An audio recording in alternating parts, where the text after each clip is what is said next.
Hello and welcome back to A Better World. This is your host Mitchell J. Rabin, and we're going to have a very interesting show again today. Today we have invited a really renowned healer named Edd Edwards. He's up in New York from Georgia.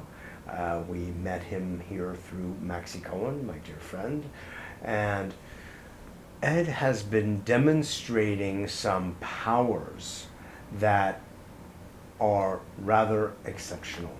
As such, he has attracted the attention of some of the leading scientists in the country who study what is called the paranormal.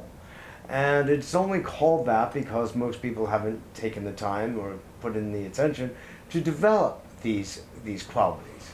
But Edd has. In fact, he came across them in his own life, in his own body and mind, very early on in his life. He has had a really interesting trajectory of a life and has discovered that he is some good portion of Cherokee as well.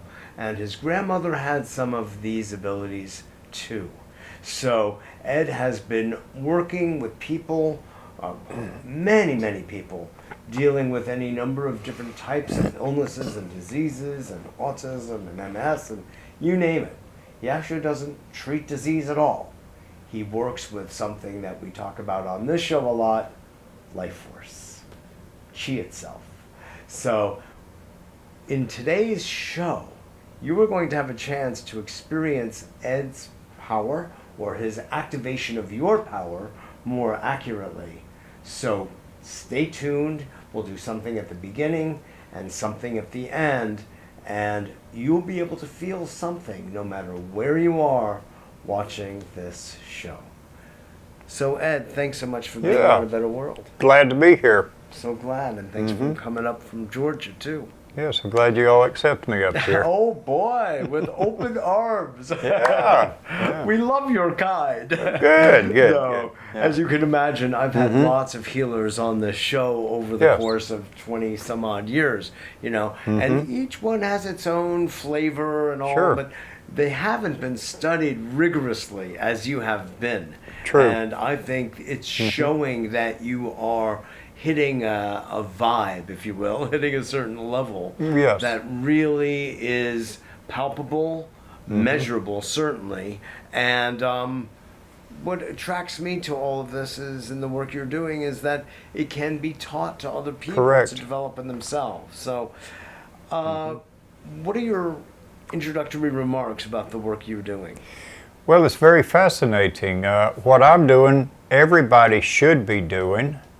All these abilities that I got, all of you have designed and built into your higher brain functions. The only difference between me is I know how to activate those brain functions and manipulate those energy patterns. By doing so, through trial and error, I've learned to use these pulsating energy patterns to cause people in pain, suffering, tumors, all kinds of things, to cause their bodies to start healing themselves. Very, very rapidly. So rapid that most people call me a healer and think I'm healing them, but all I'm doing is powering up their systems, flipping the switch on, and their healing systems take off so fast that their pain goes away almost instantly, and they're just totally amazed by it. And all I'm doing is something that you should have been doing on your own in the first place. It should be part of, 101 in elementary school. By the way, folks, you've got a brain, you've got a nervous system, you've got an energy field. Let's start using them. Right? Exactly, but in their education and schooling systems, they kind of beat this out of you. They don't want you to know about these things. They take it away from you. They take your power away. Well, what I can do is put that power back into you, and when I give it to you, you never forget it. Hallelujah. Well, let's be honest.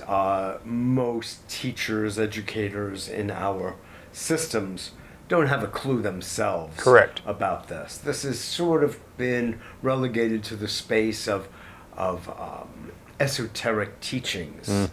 And so if someone isn't curious or has enough of an inner generation toward it, motivation to discover, they may not ever find it. Yes, and if they never ever feel these things, they don't know it ever exists. That's why I'm striving very hard to set up a children's teaching foundation. I learned about it when I was a little bitty kid, but I had no guidance at all. Your grandmother didn't give you any guidance? She didn't give me no guidance. She just said it would develop. And it started developing, but I never did tell Grandma it was developing. And I just had a couple of friends I would do all kind of crazy, mischievous things with. Grandma didn't pick up that I was actually developing it and doing it until after I'd gotten very mischievous in church a few Sundays. And stuff. We'll leave it at that. We'll leave it at that. If you want more on that, you'll have to contact me separately and privately. But it's funny. It is funny. And you demonstrated your efficacy back then. Correct.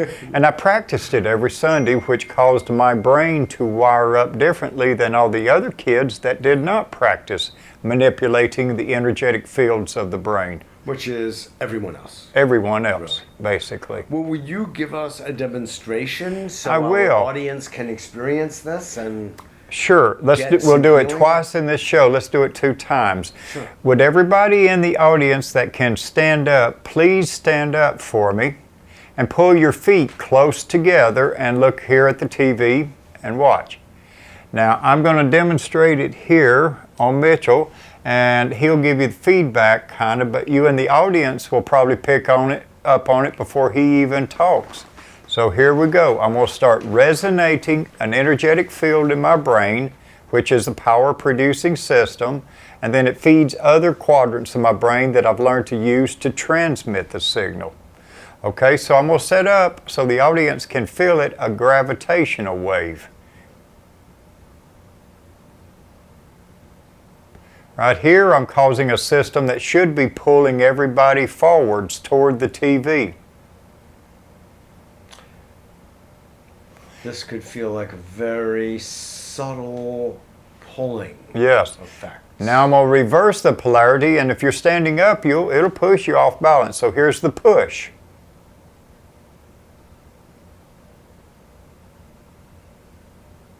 Now I'm reversing it. Here's the pull. Now I'm going to let it off. I'm going to take you sideways. I'll take you to your right.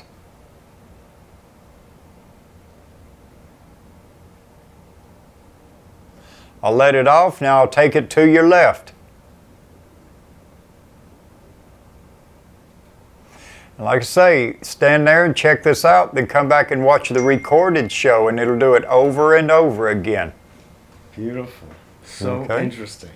Now, the main thing is not moving forward or backwards of a size, but rather the transmission of a frequency. Correct. That is energizing and activating the body's own systems of all the people that are watching. It energizes, it awakens your systems, and it brings on your own healing systems. You activate, you do all the healing. I'm not a healer. I've never healed anybody in my life.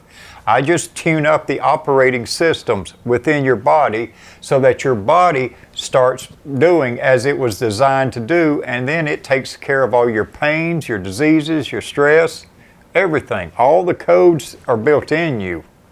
It's just a matter of turning that switch on, powering it up, step back and let you go.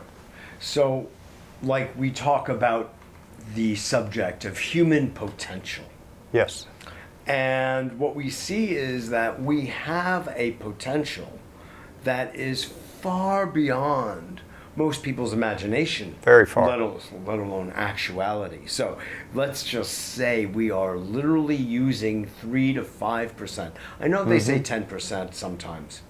I wonder. So. I don't think so. But this is, I've always said to people, Ed, the other 95% of our potential isn't in the memorization of more facts or anything like that. It's in what we refer to as the parapsychological, PSI, paranormal events, activities, that our nervous system is this complexity of dimensions. Yes, it that is. Can activate energy from inside us deeply, from down inside the ocean, down inside the earth, and up in the heavens. It just links with it all, and it all flows together.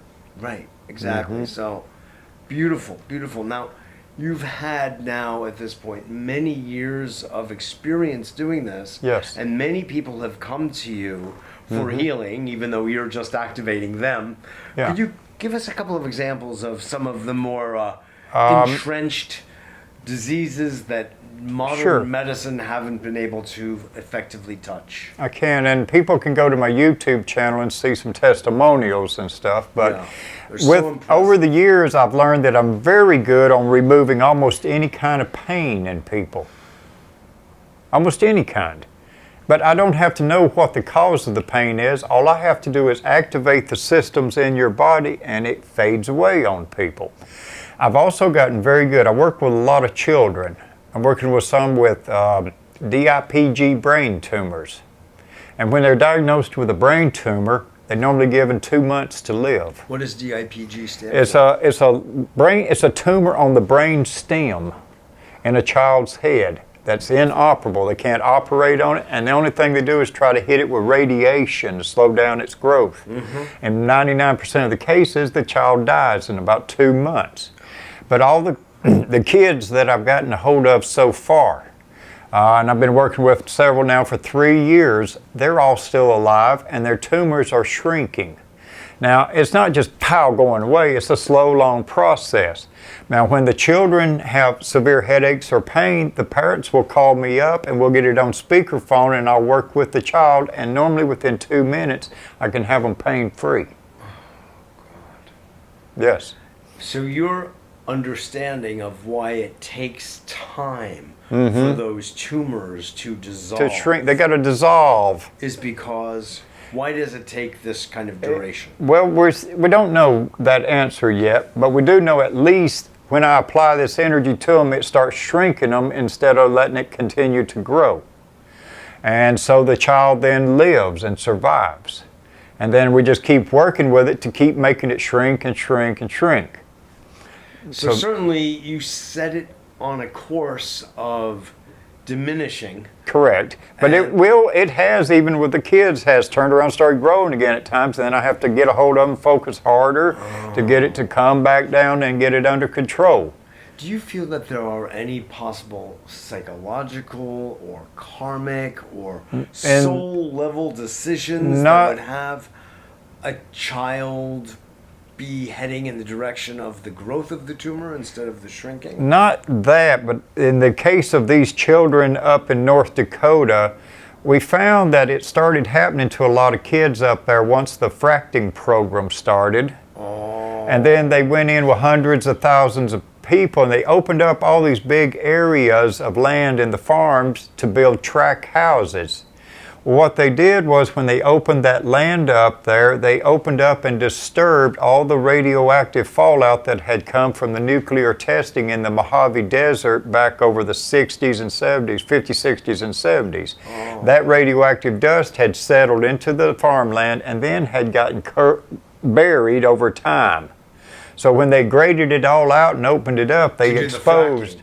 And not to do the fracking, to build the houses for the people to live in that were working on the fracking companies up there. So when they opened up big areas of land and farmland to build tract houses, they exposed all that radioactive dust back to the environment. So here's all these little kids out there playing in this contaminated soil. We've had people go with Geiger counters and they found it. So they're pretty sure, because this is an epidemic up there. I understand. So you see that there is this kind of issue in certain regions. Certain regions of the world and stuff. Unfortunately, if the old energy companies involved in gas and oil continue to get their way, this will actually even further proliferate. It just keeps stirring up all this contaminated stuff that's been buried in. This is an interesting aspect of the entire issue of fracking that I haven't even thought of or heard of. And in itself, films like Gasland 1 and 2 by Josh Fox and others have highlighted the dangers of fracking for our water supply, Correct. for our soil, et cetera, et cetera. This brings a whole new layer and, unfortunately, dimension to the ills of those But the practices. fracking didn't have anything to do with it. It's just the mass influx of people moving into the area and then having to open up the land to build more housing. And by opening up the land, it exposed Interesting. the radioactive Exactly. dust. No, I hear you. But then again, it could be that the fracking process Sure, itself it could. would be unearthing land. And that's Unearthing what it's it. doing. It so is. It's sort of a double whammy there. So you've worked with That's children one a thing, lot. yes. Yeah, and please go on. So I've also gotten very good on working with nervous system issues, neuropathy, numbness of the hands and feet. I've been able to run this energy through people for about 5 minutes and cause their nerves to repair. I'm working with stroke patients. Those that are all paralyzed down on one side. I run my energy backwards through their paralyzed limbs, and it's causing those nerves in the brain where the stroke is to rewire back in.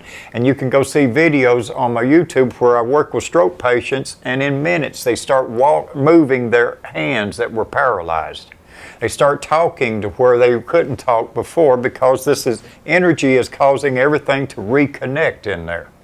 And so with our future studies, I'm being studied at the University of Virginia DOPS lab, and we're making all kinds of breakthroughs as to what's going on in the energetics of the mind and how that plays in the healing field. And it's so fascinating. In fact, you told me they just ordered another several $1 million worth of Yes. equipment to study you. Yes. Which is extraordinary. But they've also been studying these phenomena in you at Duke University. At the Ryan Lab at down on Duke campus. It's not affiliated with Duke. It's separate. Duke separated parapsychology research, so they separated it over to the J.B. Ryan Center. Nice. Okay, UVA kept the parapsychological research inside the university and made it part of its incorporated schooling. Brilliant. Okay, so each lab's got sophisticated lab and scientists operating them. Now you started actually at University of Michigan in the research with Yes. Dr. Leavenwood? Leavengood. Leavengood. Dr. William Leavengood and Dr. John Getty. I started with them in 1994. Dr. Leavengood was finishing up his last year on the faculty of University of Michigan Physics Department. Okay, so I went and showed him what I could do. I called him up and he was real skeptical, but when I got up there and showed him what I could do, he pulled me into an 8-year study. And he had the metric devices. Correct. Where he could literally measure the energy coming out of my hands. Measure, and as well as the reduction in pain, because that was his main focus. Yes. The reduction in pain of his patients, clients, what have you. And he could see that. He could see an instant drop off in pain, yes, when I would apply energy. That's phenomenal. So then we did 8 years of study to understand how this energy forms within the body, how it builds up in the body, how different organs in the body change the different frequencies, and then how it all comes together and is focused out. So before we were talking about one size fits all versus this idea of customized treatment. Yes. And we're not even talking about treatment. We're in a sense not even talking about one person healing another, but rather you're activating through, let's just say, an emission of a frequency, because electricity does move from one place to another. That activates one's own immunological system, hormonal system, whatever has been laid dormant for whatever reason. That's it. So that's your understanding of the phenomenon that's really occurring. That's what's going on. And what I'm doing, like I said, everybody should be doing. If everybody had been doing what I'm doing, we'd have a lot less pain and suffering in this world. A lot less. The healthcare system would be a fraction of the size it is today, because people would be taking care of themselves. We need doctors for trauma centers. And emergency medicine. That's what we need medicine for. Okay. So, relative to this idea, I believe so much, Ed, that our world view and our belief in what's possible is formed through consensus. Yes. It's not limited to that, but it's largely either kind of juiced up by it. It is juiced. Or we feel very alone because we're having these thoughts about what's possible and we feel like we're the only one around having those thoughts. So when you talk about wanting to work with children, Yeah. I see that as a way of countering our ordinary social forces in our world. And everybody is in on the show. Exactly. Everybody's in on the game, you know? Yeah, I was part of clinical. Is that part of your thinking? That's part of my thinking. Yeah. The whole idea with me now is to set up a children's awakening foundation to get them started doing these things. And I've been able to start quite a few on a small scale so far. And they're getting better and better each year. And where are they? They're scattered all over the U.S. where I Really? just go, I travel a lot and do little lectures and sessions, and people bring their kids and I awaken their kids. You can find videos of that on my site there. So do you have children now who are healing themselves and healing each other? I Yes. mean, not, you know what I mean when I say Young healing, kids, activating. young kids doing it, including the DIPG kids that are working on the brain tumors. They're learning how to do their own energy balls, and they even offering it to other people out in public.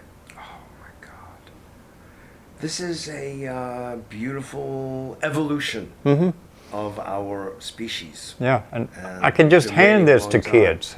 So how do you teach? Yeah. I mean, is there something that By you could experience. share with the audience I that could begin a process of? Well, I have a teaching protocol program that I'm setting up. You can find it through my websites. But it's done by the experience of you being exposed to me doing it. That's how you learn the most. I can talk till I'm blue in the face. You won't learn much. But when I turn this juice on and I activate those systems Turn in it your on, head, baby. when I activate the systems in you, then you feel it and memorize it. Then you're able to repeat it. Then I show you a few little techniques to practice, and then you develop it. Children, I just turn it on, hand it to them, step away. And they run with it. Yeah, it's great.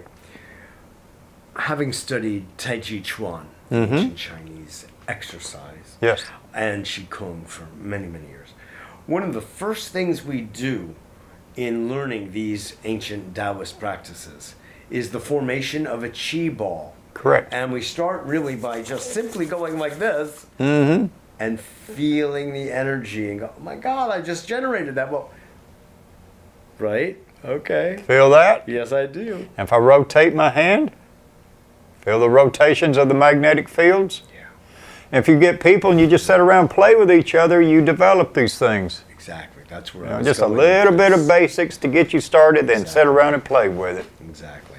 And there are other cultures who have been playing with Exactly. this For thousands of years. And Mm-hmm. so it's not something that we came up with. This is part of human biology. Correct. You've got all these systems designed and built into you. Why not turn them on and use them? Exactly. Yeah. Now, one of the things that you said earlier to me is that you have been able to, and researchers have been able to identify some 9 sections of your brain Yes. that have different features Yeah.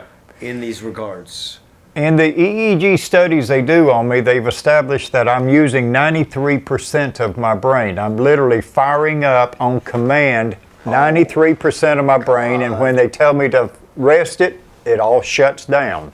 So they can see it turn on, which they call PK, micro PK, and then I shut it down at command. And PK is psychokinesis. Psychokinesis.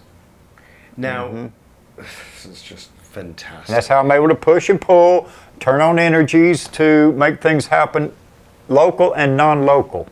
And you have been talking about psychokinesis, which of course is I'm actually thinking about telekinesis. Moving of energy. Moving something from a distance. From a distance, yes. And you've been able to do that too with that little spinning Correct. I item. can influence instrumentation from a great distance, and I can influence monitoring systems scattered all around the planet all at the same time, multiple systems and stuff. So these scientists are doing major studies on me to see, and we're just scratching the surface as to what I'm doing.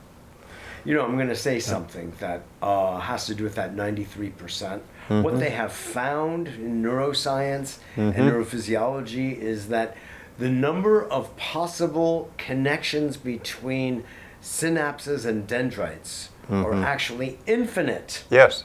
So even though we talk about 100% and you're at 93%, if you get to that 100%, you get a whole new 100%. Whole new 100% to go. It's not limited. No, it's not. It's truly an infinite field. That's it. So anyway, I just wanted to That's weigh exactly in with right. that because it means that we are truly infinite beings, and the conduit to that infinity is our nervous system. Yes, it is. Our whole nervous system connects us to the whole universe. Exactly. Yeah. We are, I mean, you know, Dr. Becker wrote a book called The Body Electric. That was back in the early 70s. In the 70s, yeah. And if you go back and you look at Royal Remington Rife back in the late 20s and early 30s at University of Chicago, I mean, you see that there was this instrumentation being developed that can measure to varying extents the Rife microscope, for instance, that was far beyond the electron microscope at the time. Yes. You know,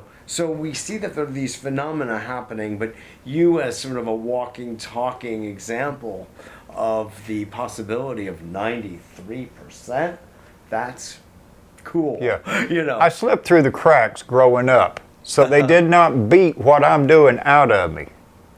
All the other kids, there was other kids in preschool and first grade that were playing with energy just like me. By the time we got into second grade, they got it beat out of them. God.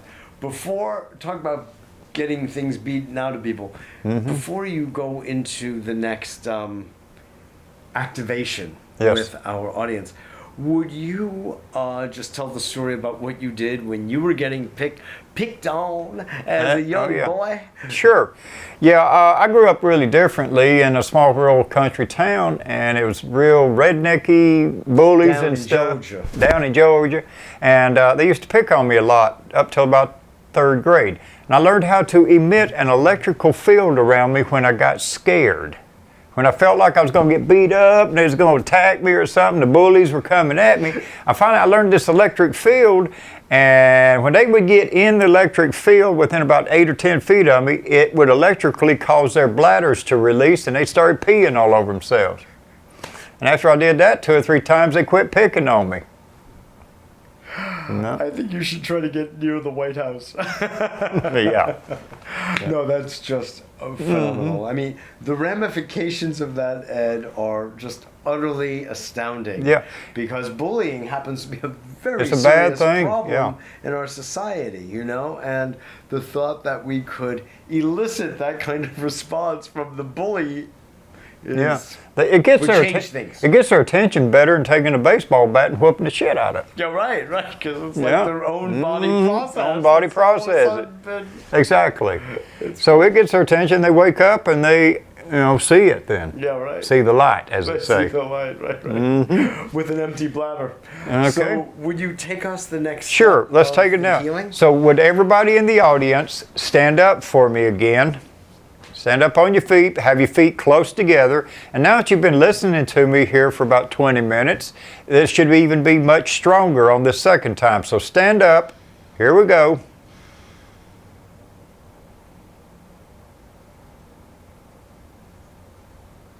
Yeah, the cameraman's even moving around now. There we go. Okay, I'm going to pull everybody forwards. Now I'll reverse the polarity and push everybody. And this is going to work in the future in the recordings. There's the push. Now the pull. Now this is for just demonstration purposes, but the reversing of this polarity is causing all of your bodies to start functioning. Now I'm going to pull you to your left. Now I'll pull to the right. Like I said, if you got aches and pains of any kind, y'all probably noticed them tingling and warming up by now. Okay, that is just a quick little movement of energy to activate everybody. That's beautiful, thank you. When you were working on me before, we use words in funny ways. I mean, when you were playing with my feet, Yes. by not even touching them, but just being near them. When your hands were there, my feet started to really warm up. Correct. And then you removed your hand to scratch your head or something, and my foot went cold. It's like, Yeah. wait a minute, come back When there. I reach in like that and doing like that around your feet or so, it's causing all the muscles to relax so much that the blood flow increases in speed, circulation increases, and all you warm up. Then if I back off, your muscles kind of tighten back down around it and slow down the blood flow. You know, and it's all by not touching. I mean, even like if I work on your knee, I work on hip, knee, joint pains. Oh yeah, work on my knee a little bit. People with hip and knee problem with that knee. people with hip and knee replacements, I can make all that pain go away in about 3 minutes. I mean, I mean, it's not me making it go away; it's just getting their systems to function. Exactly. No, I feel that just now. I feel that. I can Correct. do it. It's a subtle sensation. Subtle electrical It's, charge density yeah. plasma, as they call it. Yes, right. A simple phrase like that. Yeah. You know? So let's just take a moment to talk about frequency. Okay. Okay? Because that's a way that I, through the work that I've been doing with biofeedback and with healing for decades, know how to identify the larger picture of healing. They found out with me that if I hold the pulsating patterns in my brain at 1.618 hertz, I get the most effects all the way across the board. 1.618. the golden ratio, golden mean. Yes. When I hold the pulsating frequencies in my brain, and I learned how to do it working in the labs with these scientists for 26 years. When I hold that energy, which is 98 beats per minute, at that steady pace right on it, I can cause the most healing changes, I can cause the most effects, the changes and everything. But if I go faster with it or go slower with it, the results fade off.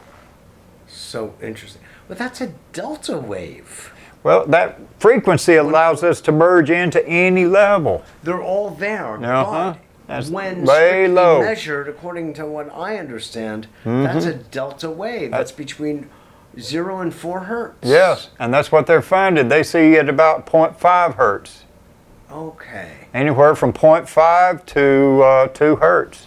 So this is the way I understand why it would be in the delta range, because when we are sleeping and we get that deepest vegetative rest. Yes. It's not that long. It could be 2 or 3 times for 20 minutes in an Correct. entire That's 7 or 8 hour period. But that's where we are getting rejuvenated and regenerated on an organic level. And then UVA. And that's what you are That's what I'm doing. touching upon. UVA found that I'm operating part of my brain in that level all the time, another part in a high level all the time. So I have access to any level of consciousness on demand.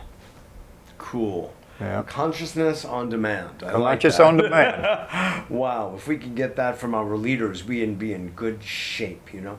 You know, whales, this is the phrase they use, Ed. They sleep a part of their body. Yeah. That means they could go direct their body, some part of their body, or brain for that matter, into a delta state while the rest of them is operating on an alpha and Correct. beta state. And that's what I'm doing. UVA's finding out that's what I'm doing. That's why I brought it up. Yes, and they're finding out that my brain's one part's delta, one part's theta, one part's beta, one part's alpha, but it moves in there. Sure, of course. You're really a whale. Yeah, I'm just a whale here on land. I'm glad you got beached. Yeah, exactly. No, it's very interesting. In Yeah. fact, no, my understanding is, limited as it is, shows that we all have a profile, kind of a panoramic profile of existing in all of these. And as we were talking about before, it's a matter of proportion. And that you can have that delta wave that is extraordinary. And I know because I've done a lot of meditation just in the delta level using sound. Yes. As with the delta only, the delta wave. And they said, and if you try to stay awake in that state, conscious, yeah, almost impossible. yeah, very important.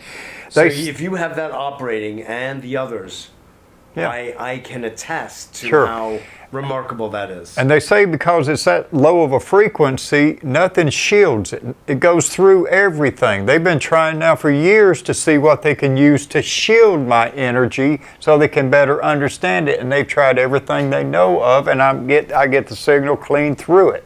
Even when you're in a Faraday Yeah, cage. inside, I can affect the sensors in the Faraday cage from here, 600 miles away from it. How do you know it's limited to 600? Oh, it's not limited to 600. It goes worldwide. They've measured They can 600. measure me affecting the equipment through the telephone, talking, giving me the commands to tell me to fire energy or relax energy, and see the changes in the sensors in the lab. I'm the only one they found that can do that now so far. But I can do it repeatedly. Anytime they want me to do it, I can do it. It's not like, let's try 20 runs and see how many of those you might get a chance in there. All 20 runs are highly significant when I do it.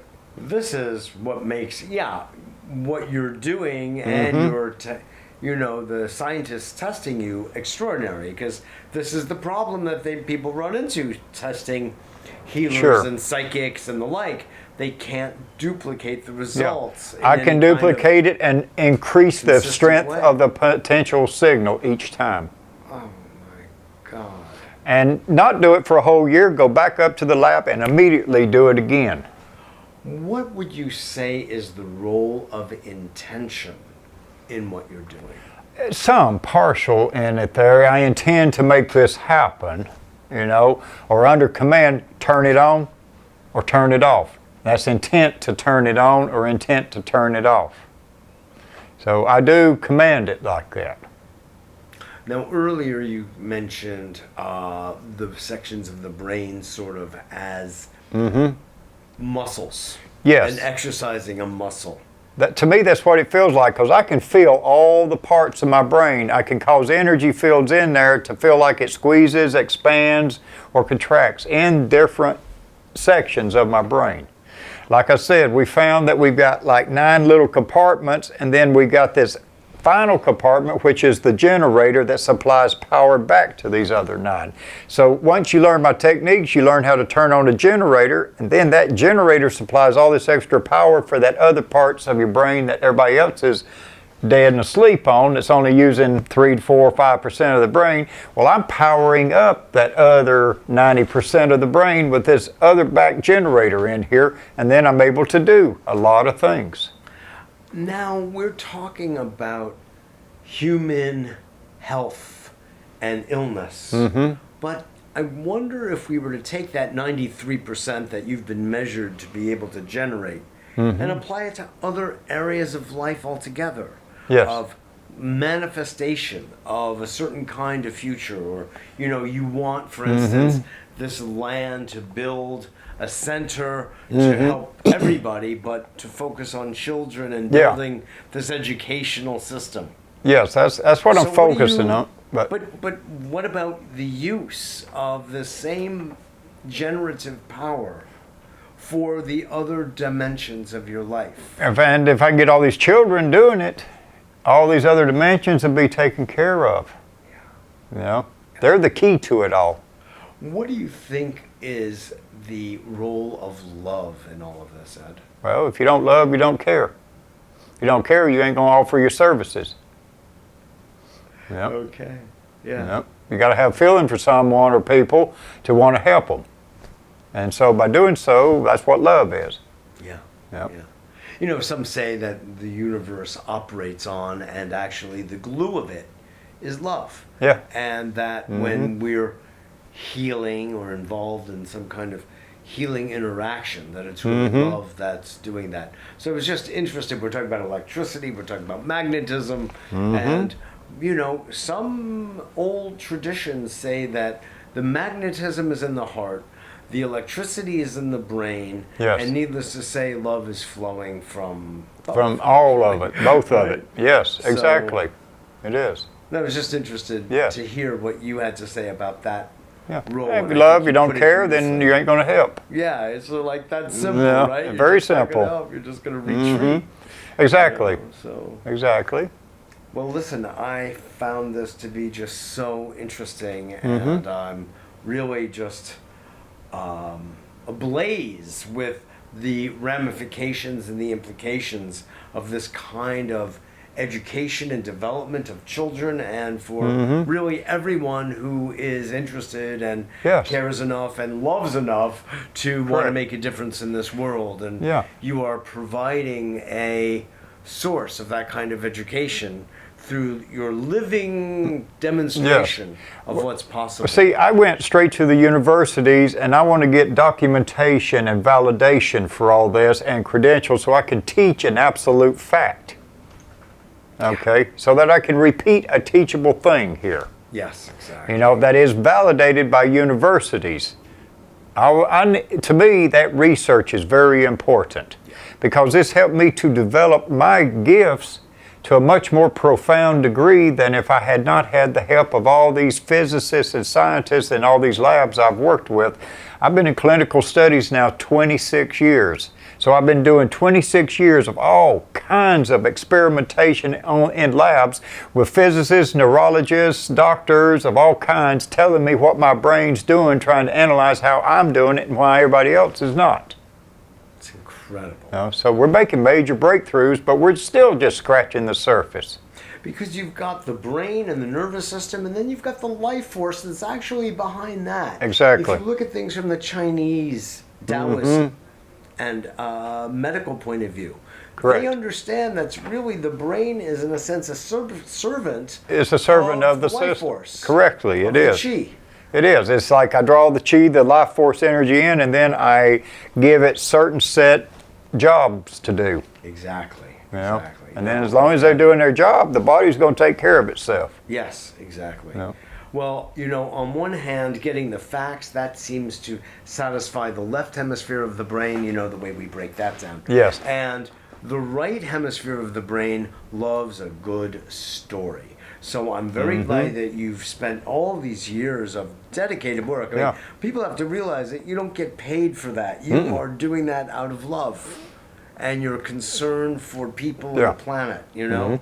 I think it's worth acknowledging you for that, because it's not like you did this in the last year or 2 or 3. No. 26 years is 2.5 decades, you know, of making yourself available in different parts of our country with scientists who are available and also interested in making this kind of difference. It's starting finally. They're finally started paying me here at the universities because I am good. Not good, but I'm getting some kickbacks from it. But I'm able to help so many people. I'll go do a research project and then do unity churches and things like that. Work in centers and then do my studies, and then I go to another part of the country and do it again.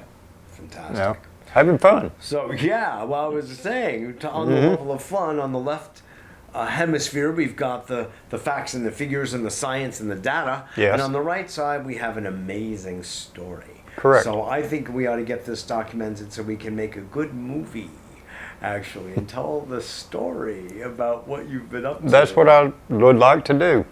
Yes. Let's talk about it. Okay. All right.